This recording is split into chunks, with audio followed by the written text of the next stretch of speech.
Buka puasa pakai yang manis, ditemani sama kartu remi. Kenalkan kami dari tim Ignis, ingin mempresentasikan solusi kami.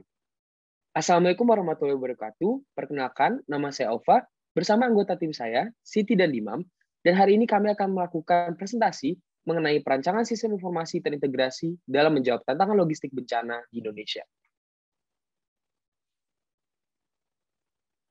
Indonesia merupakan sebuah negara yang memiliki berbagai kondisi geografis yang sangat mendukung terjadinya berbagai bencana alam, mulai dari pertemuan 4 lempeng tektonik, berada dalam kardus khatulistiwa, hingga memiliki sabuk vulkanik yang melintasi negara Indonesia. Hal inilah yang menyebabkan bencana alam Indonesia itu dari tahun ke tahun memiliki tren meningkat dan mencapai jumlah 2.952 bencana di 2020. Hal ini menyebabkan munculnya kebutuhan akan manajemen bencana yang lebih baik di Indonesia. Situasi dari logistik kebencanaan di Indonesia saat ini, seperti yang bisa dilihat pada layar presentasi, memiliki banyak level di antara sumber barang dan konsumen, sehingga muncul berbagai komplikasi, seperti tingginya tingkat birokrasi, tingginya tingkat error, sampai timpangnya pembagian bantuan antar daerah.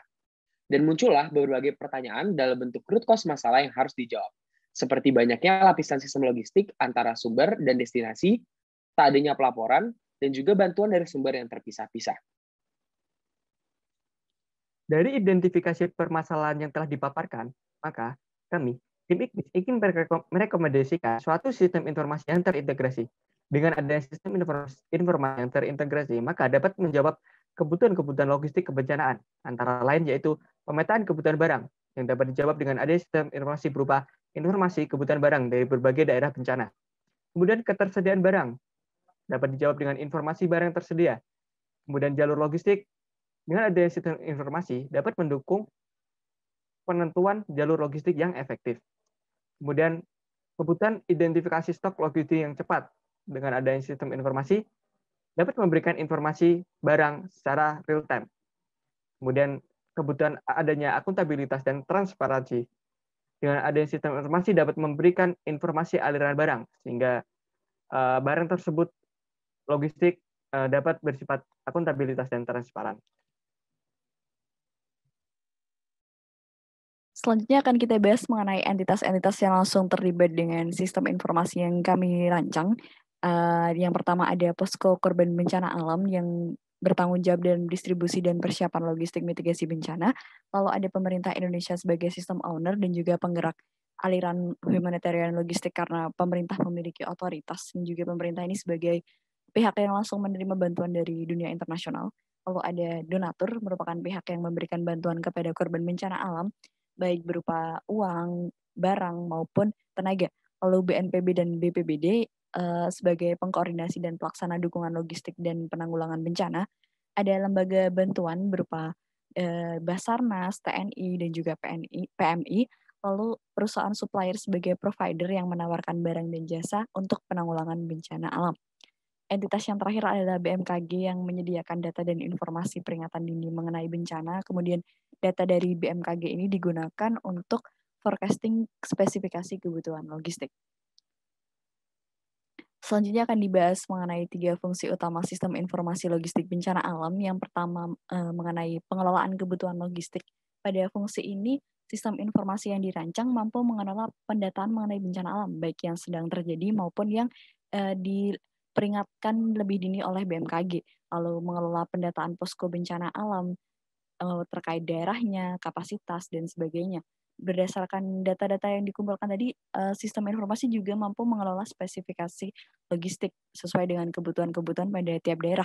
Lalu sistem informasi mampu mengelola hubungan dengan pihak eksternal seperti donatur dan juga perusahaan swasta sebagai provider melalui pemberitahuan berupa kebutuhan, berupa alokasi, dan juga berupa distribusi logistik.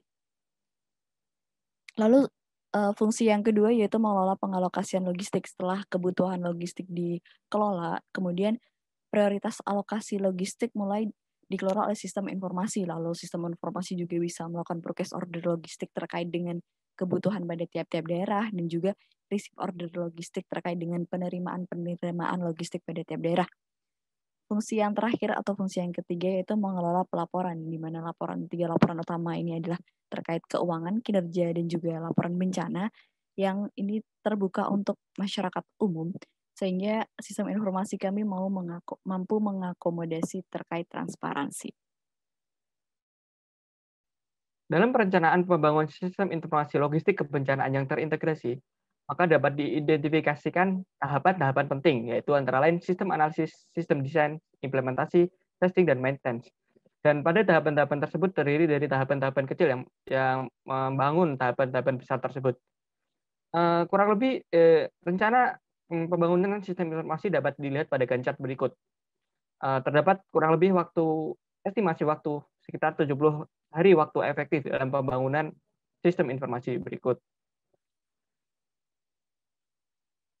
Kemudian terdapat dua faktor utama yang harus dipenuhi dalam logistik kebencanaan, yaitu kesiapsediaan dan responsif.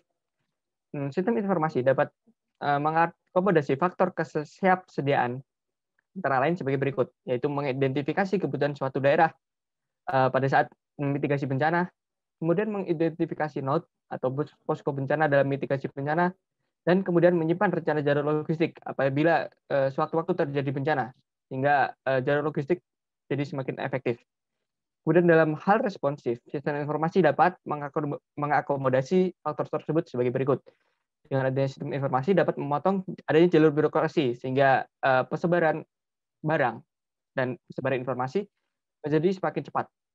Dan kemudian sistem informasi dapat memberikan informasi pemberitahuan dini mengenai suatu bencana dengan mengintegrasikannya kepada suatu sistem dengan BMKG. Kemudian dapat memberikan permintaan kebutuhan barang pada suatu daerah yang terkena bencana secara real time. Jika ditinjau lebih dalam, manajemen bencana dapat dibagi menjadi 4 fase. Fase pertama adalah mitigasi, lalu preparedness, response, dan juga recovery. Mitigasi dan juga preparedness merupakan tahapan yang dilakukan sebelum terjadinya bencana alam. Sistem dan juga jasa logistik kebencanaan semestinya mampu menyediakan sejumlah informasi selama masa mitigasi dan juga preparedness agar proses respon dan recovery dapat terjadi secara efektif.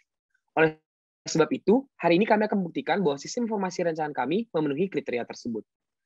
Dalam tahap mitigasi, sistem informasi rancangan kami dapat melakukan forecasting bencana, analisis laporan bencana, analisis laporan keuangan, dan juga analisis laporan kinerja.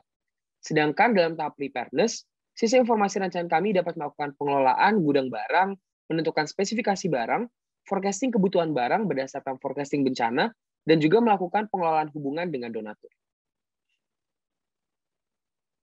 Pergi ke pasar beli bolam, balik ke rumah disapa adik. Jika ingin selamat dari bencana alam, persiapkanlah diri dengan baik. Wassalamualaikum warahmatullahi wabarakatuh.